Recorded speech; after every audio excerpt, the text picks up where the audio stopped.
Akĩaria hĩndĩ ya kwamũkĩra na kũnyita ũgeni arutwo arĩa maraingĩrire kĩrathi-inĩ gĩa form 1 cukuru-inĩ wa airĩtu wa Loreto Limuru, mũcirithania mũnene Martha Koome augĩte macira mothe marĩa mandĩkithĩtio nĩ aciari magĩthitanga arutani nĩ ũndũ wa mũrutwo kũingatwo cukuru nĩ kwagarara mawatho ma cukuru nĩ megũteyanĩrio na mũciari gũkuithio mũrigo wake. Anybody who would dare to bring a school because it has disciplined children to maintain high standards of discipline in the school, the code of conduct of the school, that case will be dismissed, and it will be dismissed with the costs, because we do not encourage indiscipline at all.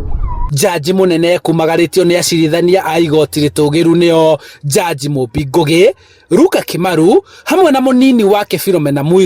Muiru akĩũria aciari kũigĩrĩrĩka harĩ ũreri wa ciana na gũtigĩrĩra mũciari arĩ na mahinda maiganu ma kwarĩria na gũtara mwana wake. And when you are part of your child's life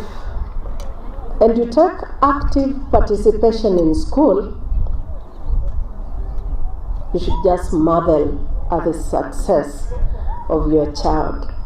Parents, we have to take our responsibility of disciplining our children. Mwena-inĩ wake Jaji Ngũgĩ akiuga ministry ya gĩthomo nĩ ĩbatiĩ kũigĩrĩrĩka harĩ gũthondeka irathi njiganu cia arutwo arĩa marĩ mawathe, akiuga cukuru nyingĩ nene na cia gĩkĩro gĩkĩ itikoragwo ikĩoya arutwo arĩa mekaga wega makĩria igeranio-inĩ cia KCPE na marĩ mawathe, na ũguo akiuga nĩ mabatiĩ gũkorwo makĩheo mĩeke ĩiganaine na arĩa angĩ. You don't have a parallel institution, a parallel class where you can have children with visual disabilities, physical disabilities who can be here. Perhaps you need to think about that, because